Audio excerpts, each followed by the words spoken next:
Bueno, vamos a la palabra de Dios. Busquemos el libro de Hechos, el capítulo 1, el versículo 8. Hechos, capítulo 1, versículo 8. Sin embargo, cuando el Espíritu Santo descienda sobre ustedes, recibirán poder para ser mis testigos no solo en Jerusalén, sino también en toda Judea, en Samaria y hasta lo último de la tierra. Dice la palabra de Dios, recibiréis poder. Venimos hablando de las maneras que, digamos, de las armas de la milicia, dice un versículo de la palabra de Dios, que nosotros contamos para defendernos de las acechanzas del enemigo. Hablamos de que lo primero que tenemos que hacer es pasar de una posición de derrota a una posición de victoria en Cristo Jesús. Hablamos de la fe, de que debemos obrar en fe.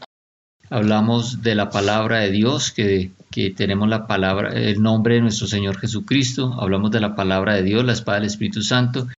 Y todo esto es muy importante, pero necesitamos también saber que somos revestidos de poder. Somos revestidos del poder del Espíritu. Acá la palabra de Dios nos dice que recibiremos poder. Esta es una promesa que el Señor Jesucristo le estaba dando a sus discípulos. Pero recibiréis poder cuando haya venido sobre vosotros el Espíritu Santo y me seréis testigos. Bueno, ¿qué tipo de poder es el que el Señor nos ofrece? Vamos a Hechos 10, versículo 38. Dios ungió con el Espíritu Santo y con poder a Jesús de Nazaret, y él anduvo haciendo el bien y sanando a los oprimidos por el diablo, porque Dios estaba con él. Perfecto, entonces aquí vemos que Jesucristo fue ungido con poder del Espíritu Santo. Cuando Jesucristo se bautizó en las aguas de Juan dio testimonio de que una paloma descendió, el Espíritu Santo descendió sobre él. Y a él le había dicho Dios que cuando viera al que descendía la paloma sobre él, el Espíritu Santo descendiendo sobre él, ese era el Hijo de Dios. Entonces aquí vemos que en ese momento Jesús fue revestido de poder, de ahí salió, fue llamado por el Espíritu al desierto, y cuando salió del desierto salió revestido del poder. Aquí estamos viendo los efectos que hace el Espíritu Santo sobre una persona. Jesús siempre tuvo el Espíritu de Dios en su interior, pero cuando recibió poder desde lo alto, cuando fue lleno del Espíritu Santo, fue cuando empezó su ministerio y empezó a hacer lo que nos dice este versículo. Y cómo Dios ungió con el Espíritu y con poder a Jesús de Nazaret, y cómo éste anduvo haciendo bienes y sanando a todos los oprimidos. ¿Por quién? Por el diablo. Entonces, cuando somos llenos del Espíritu Santo, recibimos este poder para hacer el bien y para sanar a todos los oprimidos por el diablo. Ahora mira lo que dice Romanos 8:11 sobre este tipo de poder. El Espíritu de Dios que levantó a Jesús de los muertos vive en ustedes. Y así como Dios levantó a Cristo Jesús de los muertos, Él dará vida a sus cuerpos mortales mediante el mismo Espíritu quien vive en ustedes. El Espíritu de aquel que levantó a los muertos. ¿El Espíritu de quién? ¿Quién fue el que levantó de los muertos a Jesús? Dios. Estamos hablando del Espíritu Santo, el Espíritu de Dios. Dice que mora en nosotros y que ese mismo poder que levantó a Jesucristo vivificará también nuestros cuerpos mortales por su Espíritu que mora en nosotros. Entonces, ese es el tipo de poder del que el Señor nos dice que recibiremos, o que le decía a sus discípulos que recibirán. El poder de Dios levantó a Jesús de entre los muertos, y ese mismo poder, ese mismo Espíritu Santo con poder es el que mora dentro de nosotros. Ahora, mire lo que dice Juan, capítulo 14, del 15 al 18. Juan 14, del 15 al 18. Si me aman, obedezcan mis mandamientos, y yo le pediré al Padre y les dará otro abogado defensor, quien estará con ustedes para siempre. Me refiero al Espíritu Santo, quien guía toda la verdad. El mundo no puede recibirlo porque no lo buscan ni lo reconoce, pero ustedes sí lo conocen porque ahora Él vive con ustedes y después estará en ustedes. los abandonaré, como a huérfanos vendré. No os dejaré huérfanos, vendré a vosotros. Aquí el Señor está dando la promesa del Espíritu Santo. Dice, si me amáis, guarda mis mandamientos y yo rogaré al Padre y os dará otro consolador. El primer consolador es Jesucristo. Y el consolador al que se refiere acá es el Espíritu Santo, el Espíritu de la promesa. Él les prometió a sus apóstoles, a sus discípulos, que les enviaría el poder, ¿sí? El poder desde lo alto, el poder del Espíritu Santo. Ahora mire lo que dice Juan 16:7. En realidad es mejor para ustedes que me vaya, porque si no me fuera, el abogado defensor no vendría. En cambio, si me voy, entonces se lo enviaré a ustedes. Jesucristo fue al Padre y desde allá envió al Espíritu Santo para llenarnos de poder. Y aquí habla del Consolador. El versículo anterior que leíamos también hablaba de otro Consolador. Consolador viene de la palabra griego, se traduce la palabra griego paracleto. Paracleto es uno que ha sido llamado a estar al lado de otro. El Espíritu Santo ha sido enviado para estar en nosotros, para ser nuestro ayudador, para ser nuestro consejero, para ser nuestro abogado, quien testifique a nuestro favor, quien nos consuela, quien nos fortalece. Ese es el Espíritu Santo.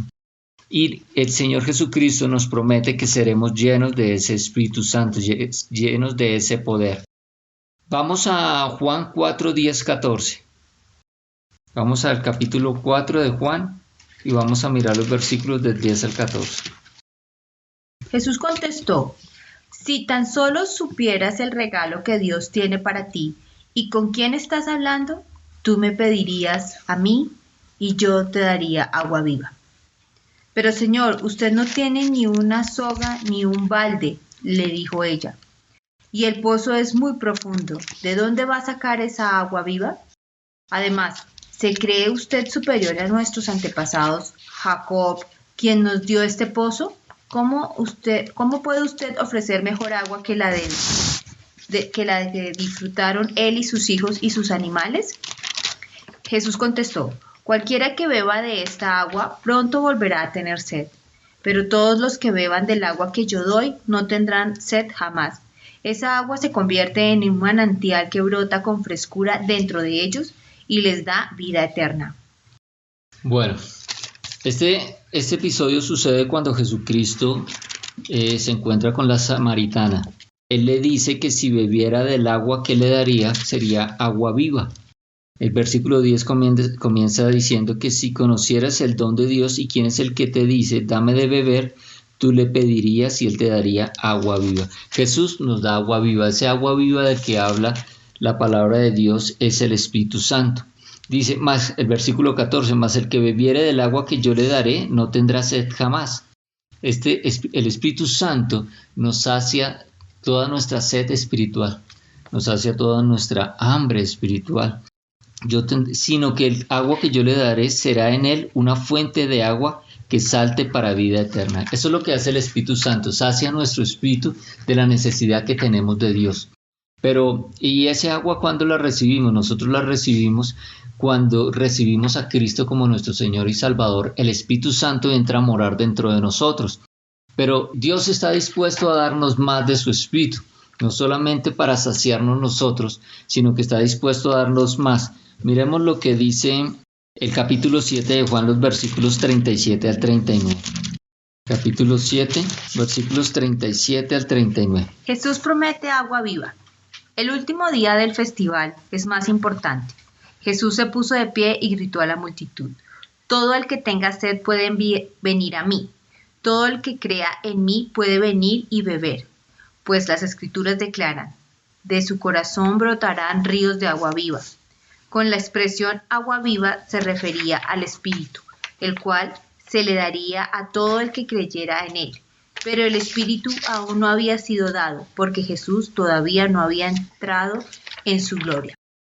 Entonces nosotros cuando recibimos a Cristo Jesús, tenemos un nuevo nacimiento y el Espíritu Santo entra a morar en nosotros. Pero luego el mismo Jesucristo, ¿sí?, nos bautiza en el Espíritu Santo, nos llena del Espíritu Santo.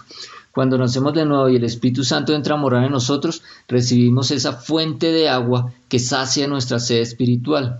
Pero cuando el Espíritu Santo viene sobre nosotros, cuando somos llenados con el Espíritu Santo, de nosotros brotan ríos de agua viva. ¿Para qué? Para ayudar a otros a saciar esa sed espiritual. Entonces nosotros somos investidos de poder desde lo alto con el Espíritu Santo para que podamos a través de nosotros ser testigos de Jesús y llevar esta agua viva a otras personas. Entonces nosotros, llenos del Espíritu Santo, estamos revestidos de poder. Y hablamos de cómo Jesucristo, revestido de ese poder, pudo liberar a todos los oprimidos por el diablo. Nosotros no solamente con este poder podemos revestirnos nosotros y librarnos de las opresiones de Satanás cuando nos ataca a nosotros, sino que con este poder podemos saciar la sed de otras personas, podemos ayudar a otras personas a saciar esa sed espiritual para que ellos también puedan fortalecerse y resistir los ataques de Satanás. Entonces nosotros como hijos de Dios tenemos muchas herramientas. La primera es que cuando pasamos de muerte a vida en Cristo Jesús, pasamos a una posición de victoria. Ahora, a medida que nos alimentamos de la palabra de Dios, nuestra fe va creciendo y la fe es el escudo que nos defiende de los dardos de fuego del maligno. Y la palabra de Dios es la espada. Es una espada poderosa, ya lo vimos, y ahora sabemos que estamos revestidos de poder desde lo alto. Entonces nosotros estamos en una posición de victoria, y esa es la posición que debemos asumir y mantener cuando venga la aflicción, cuando venga la escasez, cuando venga la enfermedad, cuando venga los ataques de Satanás. Nosotros podemos estar seguros, podemos estar completamente seguros que el Señor no nos dejó solos, no nos dejó huérfanos, ¿sí? Nos ha dado un consolador, que es el Espíritu Santo, y podemos ser llenos del Espíritu Santo, llenos de ese poder para obrar en nuestras vidas y para obrar en las vidas de otras personas. Bueno, eso es todo, familia. Les invito a que oren conmigo. Padre amado, te damos gracias, Señor, porque tú nos has enviado tu Santo Espíritu para que more en nosotros. Nosotros somos templo del Espíritu de Dios. Y te pedimos, Señor, que nos llenes con tu presencia, que nos llenes con la presencia de tu Santo Espíritu. Pedimos la llenura de tu Espíritu para que nosotros podamos andar con poder, Señor, andar en victoria, Señor, para que no solamente seamos nosotros saciando nuestra sed espiritual, sino que a través nuestro podamos manifestar el poder del Espíritu Santo y podamos saciar la sed espiritual de muchos más. Nosotros somos llamados, Señor, a llevar la palabra, a llevar el Evangelio, las buenas nuevas de salvación en Cristo Jesús, y tú nos has investido de poder. Te pedimos, Señor, nos llenes de tu Espíritu para que con poder podamos llevar tu palabra. En el nombre de Cristo Jesús te lo pedimos. Amén. Amén.